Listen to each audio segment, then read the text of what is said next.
Hello aspirants, and welcome to The Explainer. Today, we are diving deep into a really crucial period for the Indian economy, from 1950 all the way to 1990. Honestly, understanding this phase is absolutely foundational for your UPSC prep. This stuff is pure gold for your exams, so let's get right into it. Okay, I want you to imagine it's 1947. India is finally free. But after 2 centuries of colonial rule, the country is facing enormous challenges. For leaders like Jawaharlal Nehru, the monumental question on their hands was this: what economic path do we choose to build our nation, and most importantly, to promote the welfare of all our people? So there were 2 big ideas on the table. On one side, you had capitalism, where the free market and private companies called the shots, making things mostly for people who have the money to buy them. On the other side, you had socialism, where the government owns everything and decides what's needed for society as a whole. But for a new, vast, and democratic nation like India, neither of these extremes felt quite right. Our leaders were looking for a middle path. And that path was the mixed economy. The vision was pretty clear. We'd have a strong public sector, kind of like in socialism, but we'd also protect private property and democracy, like in capitalism. Now, to turn this big idea into reality, you need a plan, right? Well, that's why the government set up the Planning Commission in 1950, with the Prime Minister as its head. This was the birth of India's famous 5-year plans. Okay, so the main tool for development was these 5-year plans. And every single plan, every major policy from 1950 to 1990 was built on 4 core goals. Aspirants, please note these 4 goals. Seriously, they are the framework for understanding everything that happened in this era. First up, growth. The easiest way to think about this is to picture the country's GDP as a cake. Growth simply means making that cake bigger so there's more to go around for everyone. Second, modernization. Now, this wasn't just about getting new factories and technology, it was also about changing the social outlook, for example, promoting gender equality. Third, self-reliance. Self-reliance का simple मतलब था, जो चीजें हम खुद बना सकते हैं, उन्हें बाहर से import नहीं करेंगे. The whole point was to not be dependent on other countries. And finally, number 4, equity. This meant making sure the benefits of a bigger cake actually reached the poor, that everyone's basic needs were met.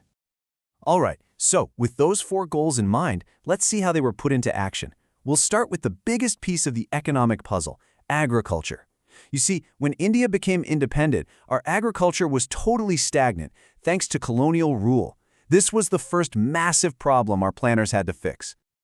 So, step 1 was land reforms. The government got rid of the intermediaries, the zamindars, and made the farmers who actually worked the land the owners. The logic was simple, right? If you own the land you're farming, you're going to have a much bigger incentive to make it more productive. They also put a land ceiling in place, limiting how much land one person could own. Now, did it work? Well, it was a mixed bag. About 200 lakh tenants got land, which is great, but the big landlords found loopholes. The reforms were only really truly successful in states like Kerala and West Bengal. While land reforms helped with equity, they didn't really solve the low productivity problem.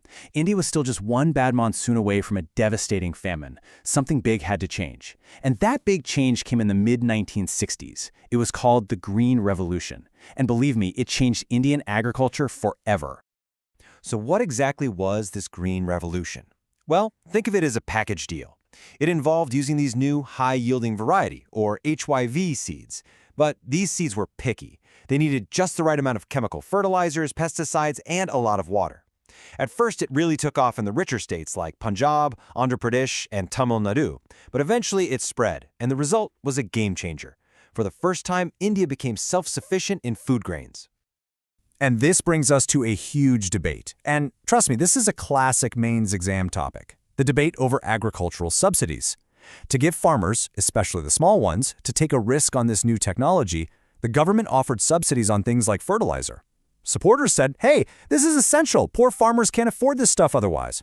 But critics argued that these subsidies were a massive drain on the government's money and that a lot of the benefits actually went to the fertilizer companies and rich farmers, not the poor ones who needed it most. Okay, we've talked farms. Now let's switch gears and talk factories. You have to remember, at independence, India's industrial sector was tiny, pretty much just cotton and jute mills. The 5-year plans put a huge emphasis on changing that. So the big question was, who's going to lead this industrial charge? Private companies? Not really. They just didn't have the massive amounts of money needed for huge projects like steel plants. Plus, the market itself wasn't big enough to make those investments profitable. So, the government had to step up. It decided that the public sector would control the commanding heights of the economy through state-owned companies we all know as public sector undertakings, or PSUs. This whole strategy was laid out in the Industrial Policy Resolution of 1956. But even private businesses were heavily controlled. You needed a license for almost everything, to start a new factory, to expand it, even to make a different kind of product.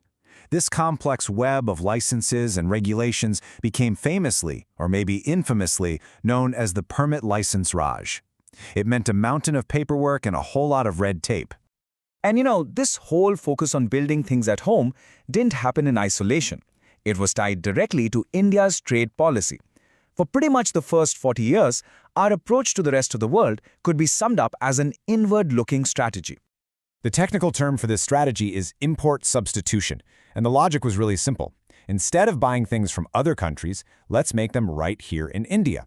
And how did the government do this? With two main tools. First, tariffs, which are just taxes that make imported stuff more expensive. And second, quotas, which put a limit on how much of a certain good you could even bring into the country. The idea was to protect our new baby industries from big foreign competitors. So after 40 years of this planned approach, what was the final verdict? How did we do? Let's look at the scorecard from 1950 to 1990. And honestly, the best way to see the story is to look at the data, because it tells us something really fascinating. First, just take a look at this table. In 1950, agriculture made up a massive 59% of our GDP. I mean, huge. By 1990, that number had dropped all the way to about 35%. At the same time, you see the share of industry and services growing a lot. This shift away from agriculture is a classic sign of economic development. So far, so good. But, and this is a huge but, pay close attention here. Look at this second table. This is where we see one of the biggest failures of this era. While agriculture's share of the economic pie got way smaller, the percentage of people working in agriculture barely changed at all. It went from about 72% down to just under 67%. What does that tell us? It tells us that the new industries and service sectors weren't creating nearly enough jobs to pull people away from the farms. This was a critical failure. So, to wrap it all up, what's the final verdict? For your exams, you have to remember this balanced perspective. It was a truly mixed legacy. On the achievement side, we became self-sufficient in food, we built a diverse industrial base from scratch, and we got rid of the zamindari system. But the failures were just as big. Many PSUs became bloated and inefficient, the permit license Raj killed a lot of innovation, and protecting our industries meant that we often ended up with poor quality products and almost no exports. And this all leads us to a final, really important question to think about.